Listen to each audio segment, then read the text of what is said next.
Good morning, everybody. It's Mrs. Vogel here with our next couple of chapters with Ruby Holler. Yesterday we read two chapters. One was called Wood, and in the chapter Wood, we find out that Sari and Tiller actually have a very interesting hobby, don't they? And it has to do with wood. What is it? Yes, you're right. They do something called whittling wood, which means they take a knife and they carve a piece of wood to make it into something. And do you remember the two things that they make? Yes, they make birds and they make boats. And we learn in this chapter how Florida and Dallas are super excited. They think it's so cool that they can change just a limb from a tree and they can change it into an animal or into a boat. They thought that was super cool. So that was the chapter Wood. We also realize, Dallas and Florida tend to be people that tend to be a little bit on the clumsy side, and they might ruin things without meaning to. And you remember yesterday they did ruin a boat and a bird. Of course, never on purpose, but it did happen. And then the next chapter we read was Conversations in the Night. First, we started out with, Florida and Dallas. We learned that they don't have a birth certificate, meaning they've never been born. Okay, we know that's not true, but they don't have a birth certificate, and they are going to need it for a passport to go on their trip. So that's a big deal. So that'll be interesting as that hopefully unveils itself. And then we also hear a little bit of an exchange in an alley between two guys. We don't know who they are yet, but they did give us a clue. What was that clue? The gold tooth, exactly. And do we know a character with a gold tooth? So keep that in mind as we continue these chapters. And then we also heard both Tiller and Sari exchange some conversations in the night where they both compare Dallas and Florida to their own children. Were they that clumsy? Were they that hungry? Were they doing this? Of course they were. They're kids. And that was, I think, a revelation for specifically Tiller, who has been struggling a little bit more than Sari. Sari's really enjoyed this time, hasn't she? So we're going to start reading. Our first chapter is chapter 16, and it's called The Axe. "Where are those kids?" Tiller asked. "Outside someplace. Probably climbing trees or exploring the creek." She patted his shoulder. "You miss them?" "Rubbish. What's that noise?" "I don't hear anything." That hacking, that whacking noise. There, you hear it. I heard it from down in the cellar. There, hear it. "I don't hear a thing. Guess my ears are going bad, or else you're losing your marbles." "I'm not losing my marbles." "Well then, Mr. Full of Marbles, give me a hand here. Can you reach that top shelf?" As Tiller reached up, he heard a thunk, thunk, followed by a sharp crack, followed by a long whoosh and crunch, and a voice shouting, "Timber!" He raced for the door, reaching it in time to see his favorite young maple tree crash to the ground. Nearby stood Florida with her hands over her ears and Dallas with an axe. Tiller turned to Sari, who had followed him to the door. "My favorite maple. They've chopped down my favorite maple." "Oh my." "Hey, Tiller, Sari, looky here. We chopped down that tree that was in the way. We did it all by ourselves. You don't even have to waste your time teaching us how to use this thing." Dallas held the axe aloft triumphantly. "Restrain me, Sari, before I build a snake pit and dump a couple kids in it." "Come with me and keep your mouth closed, if you can manage that, you hear?" So Sari had explained that Tiller had planted that tree when their children had left, and he'd worried over it and cared over it and took pleasure from seeing it every day. You obviously didn't know that was a special tree. We've got lots of old dead trees that could use some chopping. Maybe you could help Tiller with that sometime. Florida grabbed the axe from Dallas and threw it on the ground. Mergedy axe, mergedy stupid axe. She glared at Dallas. Bet they're not gonna like what we did in the barn either. Tiller's mouth fell open. The barn? My barn? Might as well get it over with. But get ready for the hog pen. Sari was patting at both of her cheeks. The barn. the barn. What's this about the barn? Father was. It was supposed to be a surprise. We're not quite done yet, but shut up. Dallas, oblivious to Florida's warnings, raced to the barn. Come on, it's so cool. Tiller clutched Sari's arms as they followed Dallas. Florida trailed him, kicking at rocks and tree trunks as she went. Ought to just run away now. Ought to just bury us alive. Dallas stood in the middle of the barn. There! Presto! Light! Tiller and Sari gaped at the ragged hole chopped in the side of the barn. Tiller pressed his hand to his chest and sank into a hay bale. Sari's hands were clasped tightly together as if she were praying. You chopped a hole in the barn. It's a window to give you some light in here. A window in my barn. Now, Tiller. Florida was standing at the barn entrance. Listen, old man, you're always complaining about how blasted dark it is in here and how you can't see the work on this putrid boat. We're trying to do you a favor, but we can see you don't appreciate it. Come on, Dallas, let's get out of here. Now, wait. We're just a little surprised, aren't we, Tiller? Honey, my goodness, it's been so long since someone's thought of us or did anything, so thoughtful for us, isn't it, Tiller, honey? Tiller's mouth was squeezed tightly shut, and his nose was wrinkled, and his eyes were squinty. Mm-hmm.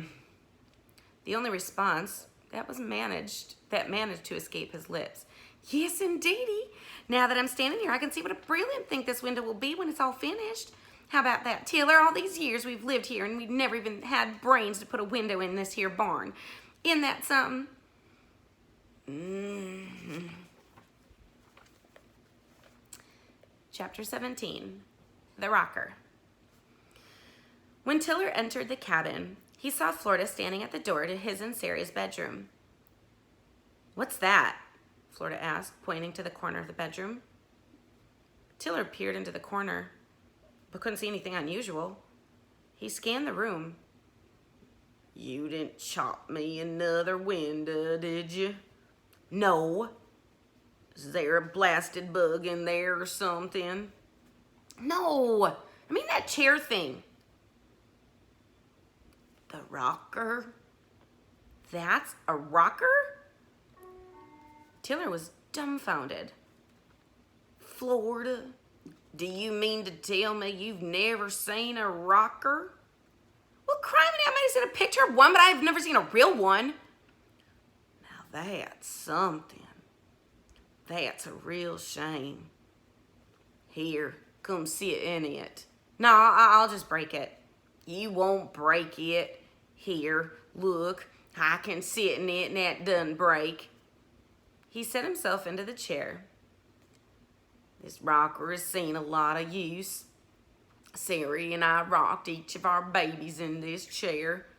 Florida turned as if to leave the room. Wait, where are you going? Come and try it. You losing your ears? I said I didn't want to. Tiller sat there, rocking, overcome with memories of babies in his arms and of singing and patting, of dreaming. It pained him to think that Florida had never seen a rocker. He found Florida outside, smashing a branch against the side of the wall. He stood with his back to her as if he were speaking to the trees. Yep, if someone wanted to sit in that old rocker, that someone could do it any time she wanted. That somebody could rock that chair to pieces.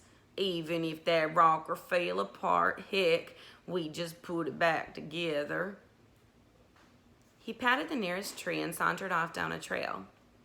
Florida whacked at the well with her branch. Maggoty old chair.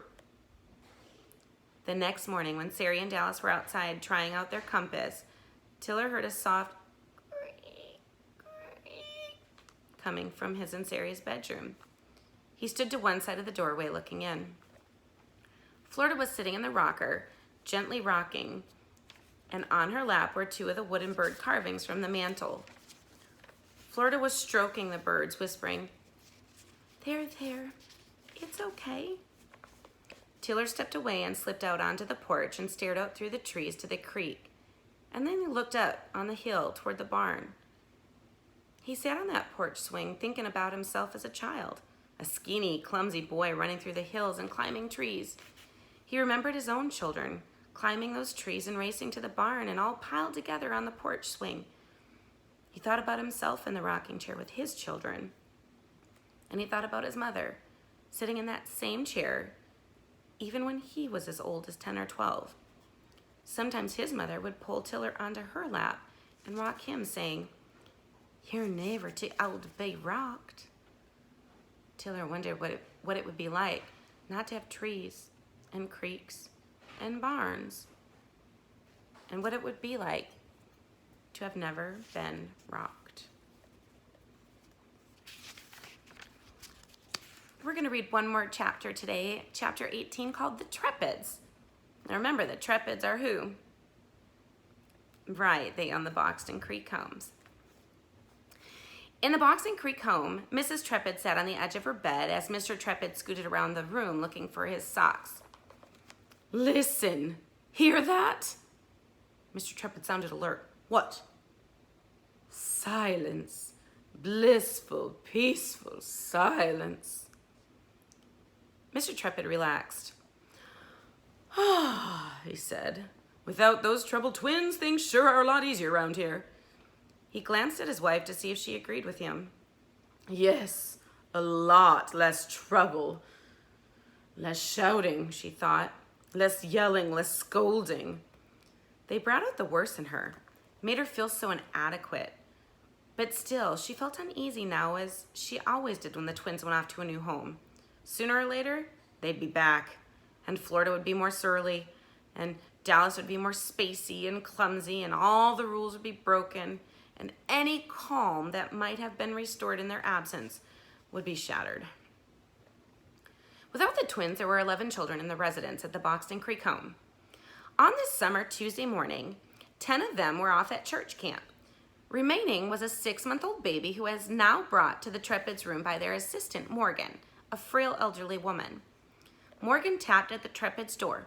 "The baby's dressed," Morgan said. "What do you want me to do with her now?" "I don't know," Mrs. Trepid said, opening the door. "Here, let me see her a minute." "Oh," Morgan said, reluctantly relinquishing the baby. The baby stiffened as Mrs. Trepid's touch and then squirmed as if to release herself. "Stop that," Mrs. Trepid said, looking at the baby in one eye. "Stop that squirming." The baby instantly stopped moving and stared wide-eyed at the woman holding her. Mrs. Trepid shoved the baby back into Morgan's arms. "Take her for a walk or something." As Morgan readied the buggy in the front yard, she winked at the baby. "Okie dokie, baby. Chief Gopher is going to take you for a walkie." Mr. Trepid hurried down the corridors, past all the narrow rooms to the back door. He slipped outside and scurried down the alley. About 50 yards along was a lean-to shack, which he entered. Once inside, he flopped into an overstuffed, musty chair and said, "Oh, peace." As he leaned his head back against the chair and closed his eyes, a thought popped into his head. Life is a fog. He opened his eyes and glanced around the shack. Life is a fog. Did I just think that up? He liked the sound of it. Life is a fog. And wondered if maybe he should write it down. Had anyone ever said that before? He closed his eyes, again hoping that some other interesting thought might pop into his head. But instead, what drifted into his mind was an image of a boy who'd been at the home a few years ago. The boy was skinny and quiet, and one summer's night, Mr. Trepid discovered him lying listless and feverish in his bed. Mr. Trepid summoned his wife. Do something, he's sick, he's gonna die. But his wife said, calm down, it's just a fever. All kids get fevers. Mr. Trepid had scurried up and down the long hall, uneasy, restless, ending up in a door to Dallas's room at the back of the house. He didn't know what made him open up Dallas's door and say, hurry, come with me, and then lead his sleepy Dallas to the sick boy's room. Watch him, Mr. Trepid begged Dallas.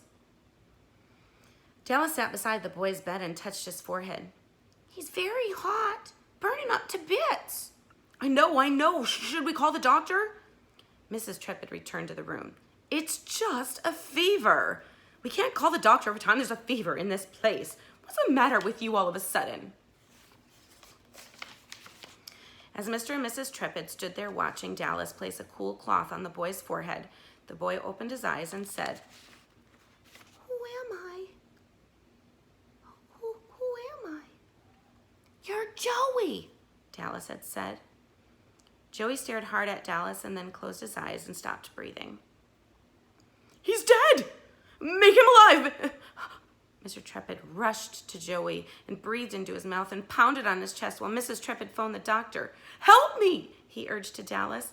I don't know what to do. Dallas breathed into Joey's mouth, paused, breathed again. Breathe, pause, breathe. He could feel Joey getting cooler and cooler. And then the doctor came and pulled a sheet over Joey's head and took him away. The next day, Mr. Trepid went to the cemetery and before his two own parents' grave. What? He asked. Who? But beyond what and who, his mind was like a big empty pot, and he didn't know why he had come to his parents' graves or what he wanted to ask them. All right, guys, so today we got a little bit more information, with first of all, the rocker, or the axe, which Tiller was always scared that one of them was going to chop off some kind of limb or something, right? But they were trying to do a good deed. Was it a great deed? So my questions to you today, do you think that Tiller is going to allow Florida and Dallas to help him on any more projects, or do you think they kind of lost every bit of help they're going to be allowed? Have you ever sat in a rocker? What kind of feelings come into you when you get to rock peacefully on your own? Have you ever rocked with a parent or with a grandparent? I know I've rocked my kids to bed numerous times, and I remember sitting in my grandparents' laps as little kids. Usually it was watching Wheel of Fortune, but that's a little different, right?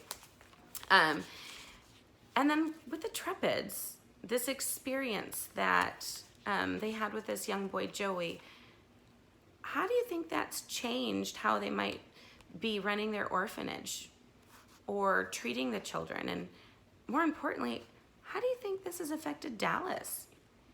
He has brought up watching someone pass before, right? But how do you think that changes a 13, or he's probably 12 at the time, a 12-year-old child? That's a big difference, a big experience for such a young person, right? Well, guys, this was a bit of a longer day, and I hope you enjoyed it. I can't wait to see you tomorrow to revisit the next chapters of Ruby Holler. Have a great day, guys. Till next time, bye.